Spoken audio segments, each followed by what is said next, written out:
Alright, hello everybody. I know it's been a very long while since I've done a video like this where I kind of just talk about the game, talk about how I feel about things, but I think we've been pretty due for another one, and I think this has been a really good time to get that sort of video out because there's been a lot of talk lately about the state of the game. I've had my fair share of opinions, as you all probably know, especially if you've been watching some of my videos that I've been doing with some of my friends. You probably know a lot of my opinions on the game currently. The reason I didn't make my own personal take on the state of the game in the way that a lot of other creators have been doing is honestly pretty simple, and it's just that I didn't want to dilute the space. I thought that a lot of the criticisms that were being made were a little unfair, if you ask me. I do agree that there are definitely criticisms to have with this game, but a lot of the criticisms were being made at a time where there was just a lot of them all at once. I felt like a lot of them didn't have a lot of backing, and there wasn't a lot of solutions that were being discussed at the time, more just constantly talking about the problems. So I didn't put my hat in the ring. And I kind of waited until now when we had a bigger update that came out in the form of Finn's Tune of the Week. I didn't make one on Sprout's Tune of the Week. I could be wrong here, but I believe I did a post about it, and I said that it was pretty 50-50.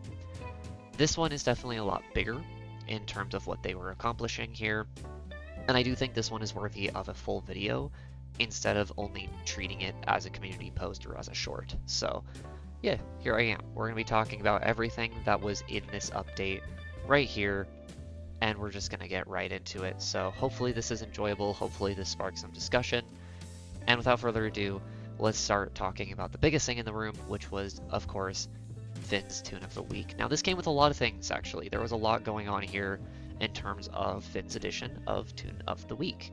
We kind of had a very similar format in terms of what it was. We had the exclusive skin and the information card. We had the 3 different collectibles. We had the sticker, the second sticker, and the... or is this a sticker? I can't remember. But anyways, we have this guy, we have the sticker, and we have Finn's golden skin, which I'm currently wearing, as well as the 3 quests that were required to complete these, which also kind of leaned into some of the other additions, such as Twisted Finn's rework and the fishing rod trinket rework. So we'll get into those later, but I just kind of want to start by talking about the general improvements to the Tune of the Week, because I think this was actually a much better Tune of the Week compared to Sprouts. Granted, I do think there are still a couple things that I am personally not a fan of, the biggest one being that we're still relying on encounters. I've never been a fan of the encounter quest, as you probably know, and seeing it still here is kind of a bummer. I will say it's not as bad, thankfully, because of the fact that, number one, Twisted Finn was on the board for the first day, and I'm almost guaranteeing that Twisted Finn will show up one more time in this week for those who may not have been able to play for this first day. I'm sure he'll come back at least one more time. But on top of that, it was also just nice because Twisted Finn is obviously not a main character, so it is far easier to get Twisted Finn in your lineup compared to characters like Twisted Sprout. So although I'm still not a fan of the encounter quest here, I do think that it is better as opposed to what Twisted Sprout was like. These other 2 are also incredibly easy to get. Yes, one of them is also RNG related, but honestly, Ichor leaks are not that hard to come across. I think I got this one done on like floor 4. So 90% of players, again, are probably going to get this done in a standard floor 5 to floor 10 run. I don't think this one is terribly bad. Again, I don't like the fact that it's RNG related, but it could be worse. This one is also incredibly easy as you're doing this anyways, so the fishing rod trinket is not that big of a deal. So overall, I think the quests were significantly more bearable this time around, as opposed to the previous set of quests, which took quite a while longer, as well as the Care Bear quests, which I didn't really talk much about Care Bears in general, but I think these quests were also significantly more annoying to deal with, especially some of these ones such as healing 10 hearts, because obviously depending on the type of runs you're going to be getting, you're not going to be healing very often, or you'll burn through all your heals floor 1, floor 2, and have to restart a run. So this one was super 50-50. I do appreciate the type of quest they were going for, but it wasn't that fun. So in general, I didn't like those quests as much as Finn's. I think Finn's, again, I do wish they were a little less RNG reliant, but it was significantly easier to complete and significantly better, in my opinion. So overall, I think that the Tune of the Week specific quests were very nice additions to the game. Going into Finn himself, he did get a very minuscule buff in the form of a 2% increase to his ability. So previously it was a 33% boost in speed anytime a machine was completed, now it's 35%. Super nothing burger change. Honestly, I kind of wish they did a little bit more with him. I almost wish it was like a 50% boost or something. I know that might kind of break him a little bit, but I do think he could have gotten a little bit more in terms of the boost, or just something different entirely. I actually made a video with my friends and we did discuss what Finn could have been. I might link that if you're interested in that video, because that was a really fun video we made on not just Finn, but in general a lot of Tune reworks. So super nothing burger change though, but I am glad that they didn't completely break Finn either, like we've seen in the past with a character like Ginger. Obviously Ginger was, and still is to this day, a very controversial change at times. So I'm glad they didn't do that with Finn. I do wish they did a little bit more, but it's definitely the lesser of the two evils that we could have gotten. The other thing was Twisted Finn. Twisted Finn got a full rework. If you didn't know, there was quite a bit of changes to this little fella here. So for one, he places Ichor leaks now, or Ichor puddles, however you want to call it. And so now you have to worry about that anytime he's on the floor. He also has a new gimmick with Barnaby specifically, where Barnaby can be in one of the puddles, and if you step in this puddle, you will have to deal with Twisted Barnaby, who will constantly have your location revealed to fit specifically. What's kind of cool about this one, and this is a gimmick that I actually talked about previously, I really like that Finn will specifically peel off a distractor to go after the player who has Barnaby. I think that is such an interesting change, and one of the first times the devs have actually gone against the idea of distracting. It is super cool that they're doing that, because obviously a lot of people have been complaining about distracting for like months now. It's really cool to see that they're actually starting to make changes that are combating distracting with characters like Twisted Finn here, who will go out of their way to go after people with Barnaby rather than people who are just distracting all the time. I think that's a really cool change. I think that's something they should keep experimenting with other characters as their Tune of the Weeks come out.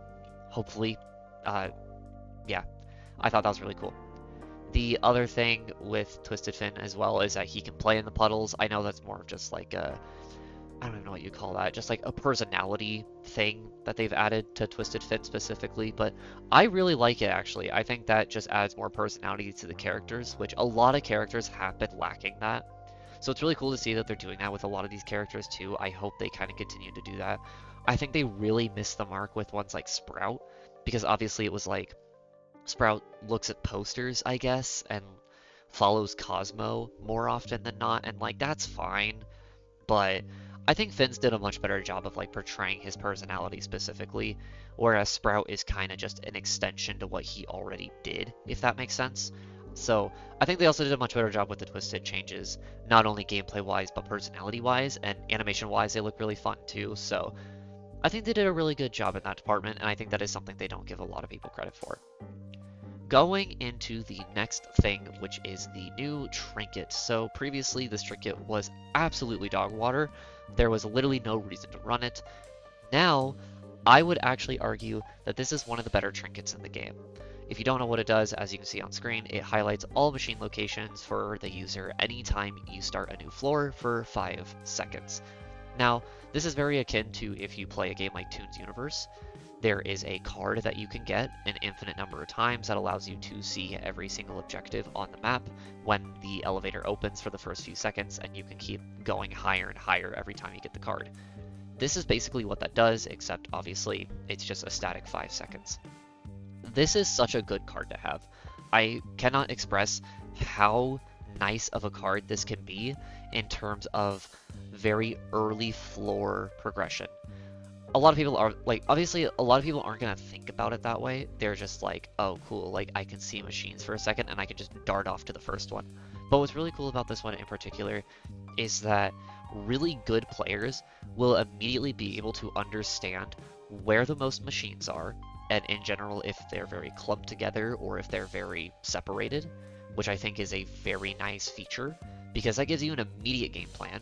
You can also immediately determine if you're like really knowledgeable when it comes to like maps and just general awareness of how this game works. This trinket can be really good for knowing things like where to V-mote, which is something that I bet a lot of people don't think about. You can very easily not only plan where to go first and what machines to save for the later half of a floor where things might be getting a little more dire, but you can also plan what to V-mote first. So if you say you have like 3 players on your team who has V-mote and 1 player who has a fishing rod, they can immediately tell the other players what 3 machines to go V-mote first versus which ones they think are probably a little bit safer. So I think there's a lot more to this trinket than people are saying because I've seen a lot of people saying like, oh, this trinket went from like F tier to D tier, and it's like, no. This is easily at the bare minimum like a B plus tier trinket now. I would even argue an A tier trinket. Obviously, it's not in the same tier as VMote still, or like magnifying glass, participation award, dog plush, anything like that. It's not something that you need almost every time you play. I fully get that. I do still think it is a very nice trinket to have though, and having at least 1 player in your run who has the trinket is a very nice thing when it comes to just general planning. So I think they did a really good job there as well, making it actually useful to the point that I wouldn't be surprised if a lot of high floor comp run, or not comp, I hate using the word comp, this game's not comp, sorry. But I wouldn't be surprised if a lot of high floor coordinated teams actually end up having at least 1 player use this trinket just for that extra information at the start of a round that you're not going to get with other things. So, really, really good. I do like what they did there. Couple other things. Let's talk about the new machine slash the new arcade cabinet. I love this little swimmy Barnaby cabinet over here. This is such a cool thing that they did. I know it's just another machine, and it kind of does suck that they made it another machine rather than a whole new thing, but I think this is really cool. Obviously, if you can't tell, I am really good at this. I don't recommend doing this, by the way. This takes like 20 minutes just to hit the 1K range, and you only need 100 to get the skin. But it's a really cool thing that they did this. I think this is a much more unique system as opposed to a lot of the other machines they've been doing. I also really like that this machine doesn't feel nearly as dependent on things like skill check, for example, or I mean, I think it still does vary based on extraction speed. I think it's just like a normal machine in terms of extraction speed, but I do like the fact that skill check especially isn't as dependent with these machines, but it's also very helpful. The thing I've noticed with skill check specifically is that like you don't need to have very good skill check to play these machines, but having a good skill check if you pick up those little coins on the machines, they're actually really good. And because you get them very often, like if you're good at Flappy Bird, you will find these machines to be probably the best machine in the game for you. I'm not even gonna lie. They are some of the best machines for you in the game in terms of just how good they can be. I think the only other one in terms of just how good it can be is probably the movement speed one, just because of making it so that people who don't have a lot of extraction speed can still do really good on those machines too, and they're very easy in comparison to the other 2 machines, which can be a little bit detrimental if you don't have good skill check. But this arcade machine, I think, is another great step in the right direction for machines that anybody can have access to, regardless of certain stats like skill check. Even if you have 1-star skill check, these are still very good machines for you that you can be doing if you feel like you can't be helpful elsewhere. Just food for thought. Again, I really like this. I think that it's super simple, and while I've heard a lot of people who are really bad at this game, I kind of just have to say skill issue. This isn't that hard of a game. I'm gonna be very upfront. If you are not good at this game, the only thing I can say is skill issue. The one comment that I will agree with is people who think that the screen being a little slanted like this and having this really dark versus bright contrast can be a little eye straining. I do agree with that. I do think they probably could have lightened up the barrier here a little bit, because I have heard a couple players saying that this can strain their eyes after prolonged play, and I do agree with that. I think they could do something there, but if you're saying that this game is bad purely because you can't play the arcade cabinet, I think you just need to play more Flappy Bird, honestly. Like, I think at that point you kind of just need to play the game more, get better at it. There's not much I can tell you there because you kind of got to get used to it anyways because this arcade is probably here to stay. So, sorry to those people who aren't very good. The other things I want to go over, this will be kind of rapid fire. The new aquarium floor got a couple, or not new aquarium floor, but the aquarium floor got a few new videos in terms of lore and stuff. I think it's pretty cool. I'm not a huge fan, I'm not gonna lie, and I'm not saying that from the perspective of the videos themselves. I think the videos themselves are really cool, especially the one that was animated with Finn and Shelly. I think that one is adorable. I think they did a really good job on that one. It's more specifically the second one, the one with Razzle and Dazzle. I'm just not a huge fan of the, I'm not going to say vague posting, but it's kind of vague posting. I think they need to do a lot more with the story going forward. I think it's just such a nothing burger video, and I've had this problem with the lore videos for quite a while now, actually. Not just with Finn's, but with, I would seriously argue, 80% of them. They just don't show a lot in terms of the lore, and like, or not even the lore, I should say, just the story of this game in general. Like, a lot of these videos are supposedly like filled to the brim with story and like backgrounds on these characters, personalities on these characters, and then I ultimately feel like they just don't show enough.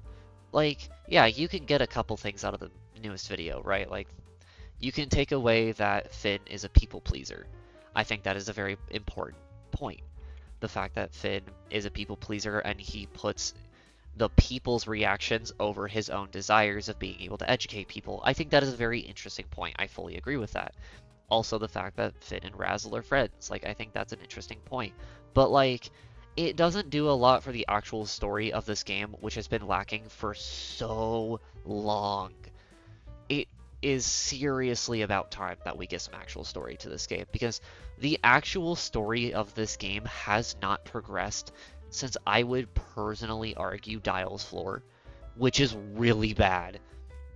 So, as nice as the videos are in terms of like animation and quality, I do wish they would just do a little bit more instead of just like the bare minimum in storytelling. And again, I don't want to say vague posting, but it kind of is just vague posting by like all we get are personality details and nothing more, and that kind of sucks because I think we could have really had some more storytelling by now about these characters and very big events that to this day have next to nothing going for them.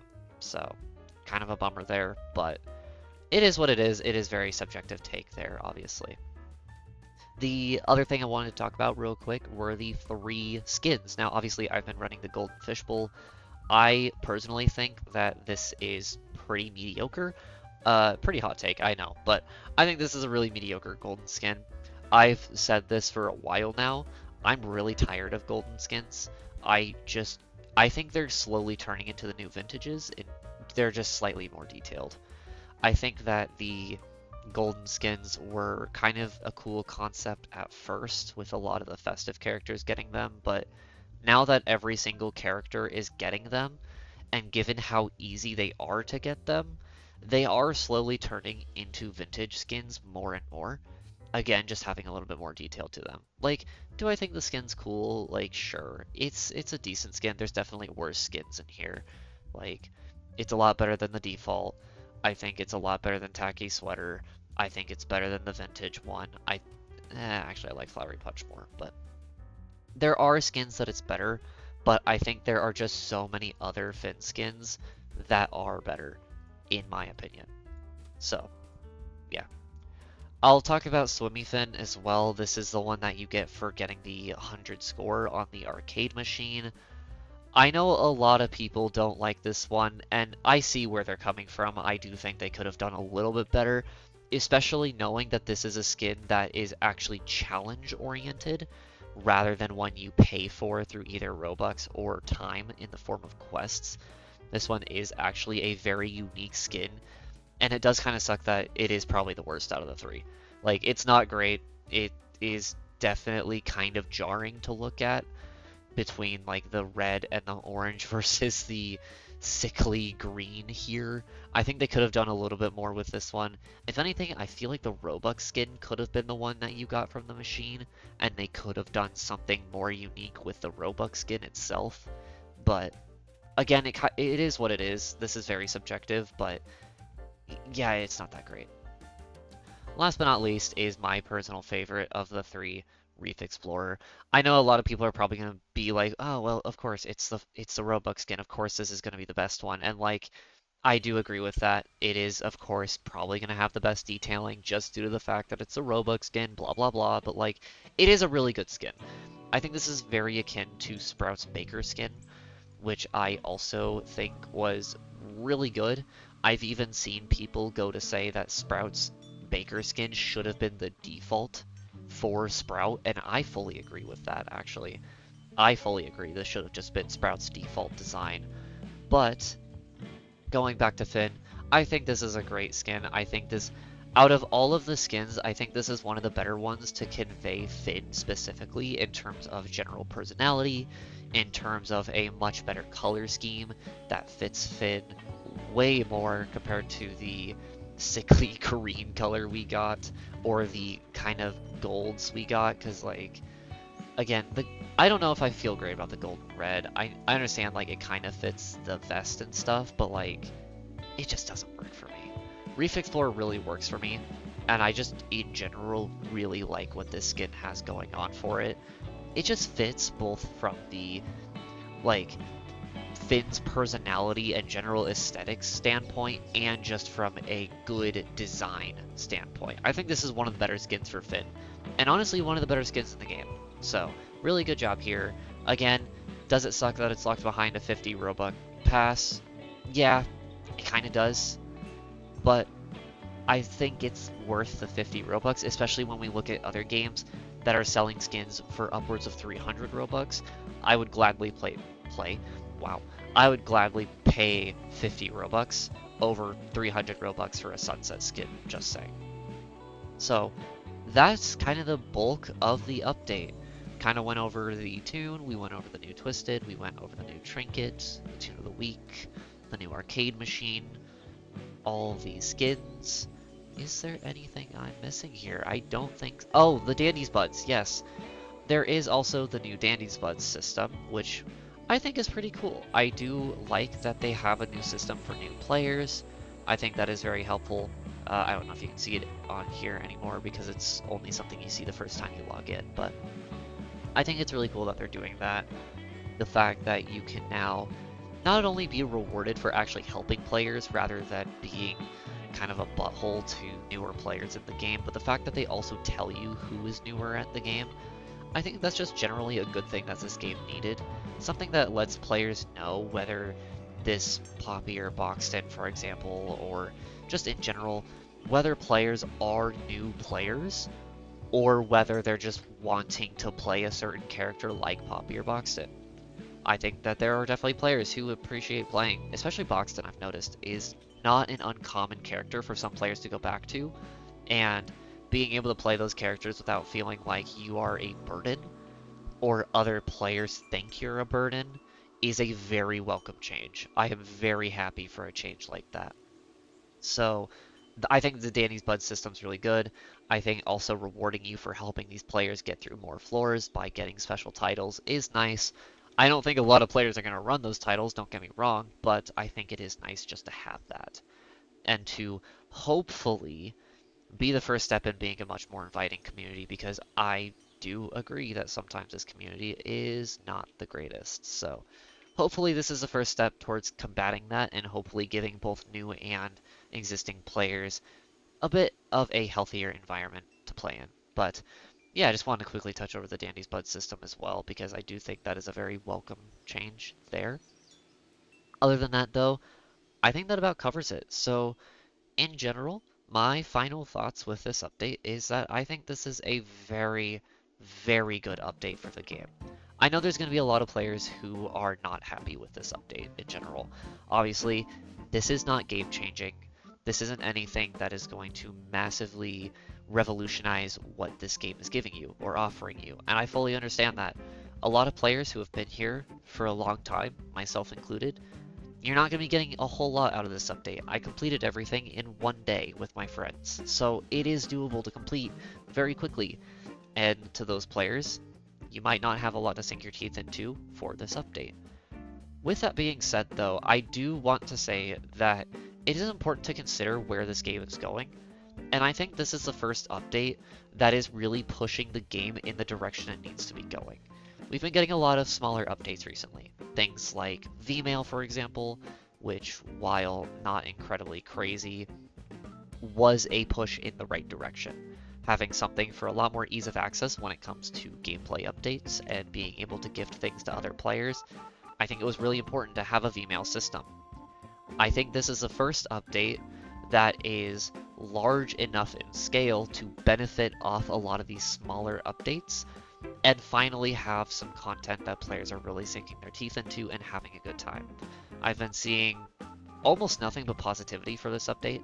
I know some players that are a little upset just over the fact that there's not a lot to do for players who are more experienced and have most of this stuff already pretty locked down. Again, you can do most of the content in, I would seriously argue, 1 to 2 runs, and I get that.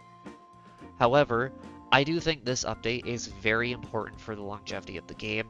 We're finally starting to see updates that are benefiting from these systems, such as the tune optimizations, from V-Mail, from twisted optimizations, from twisted scaling reworks. I think we're finally starting to see those updates pay off, and I think it's just important to try and have as much faith as possible in where they're going. Is this perfect? Absolutely not. Like I said, I still have gripes with things like these quests. I still have personal gripes with how the general state of the game plays. Things like how stats operate, things like how twisteds operate. I will still have gripes with those, and I will be very open about those. I still have gripes with the game, and it's fine to have gripes with the game. I already said I had gripes with how the story is presented in this game, and while I don't think story needs to be the number one thing with this game, I think it's still important to have one. I have gripes. I know you have gripes. I still think it's important, though, that we're finally seeing some actual change, and that we're finally starting to see a lot of these smaller updates and systems and system reworks. We're finally starting to see quite a few of them pay off, and I think this update is a very good sign for where the game is going. So, with all that said, all I ask is that you do try to keep a little bit of faith in what they're doing, and to, of course, be realistic. If you have gripes, it's important to share those gripes, and I always love to hear people who have those comments. I love reading the comments of my videos and seeing what people think. It's important to have those thoughts. It's important to have those comments and to be able to critique things. But I do want to say that it's important to also keep faith in what you enjoy and to just be a little bit open-minded about where things are going, because I do think we're headed in the right direction. And while a lot of the previous updates were very small and didn't have a lot going for them, I think we have finally reached the point where we're going to see that scale kind of tip in the other direction, and I really hope that continues going forward. So, overall, great update. I'd give this seriously like I would say an 8.5 out of 10. Again, a couple things that I would like to see changed, but overall, this is a very good update, and I'm really excited to see where they go from here. So, thank you so much for listening to this video. Hopefully it was a good video. Hopefully you enjoyed it. And hopefully, if you want to leave a comment, I would love to read your comments and hopefully get to respond to a few of them. Again, I seriously love going through all of your comments. I love the support that you guys gave for some of my previous videos, and I hope I can see it again and see you all again. So if you want to comment about how you feel about this update or just about the game as a whole, please let me know. Otherwise, I hope you have a great rest of your day. I hope you have a great rest of your week. And I hope I get to see you all very, very soon. See you later, everybody.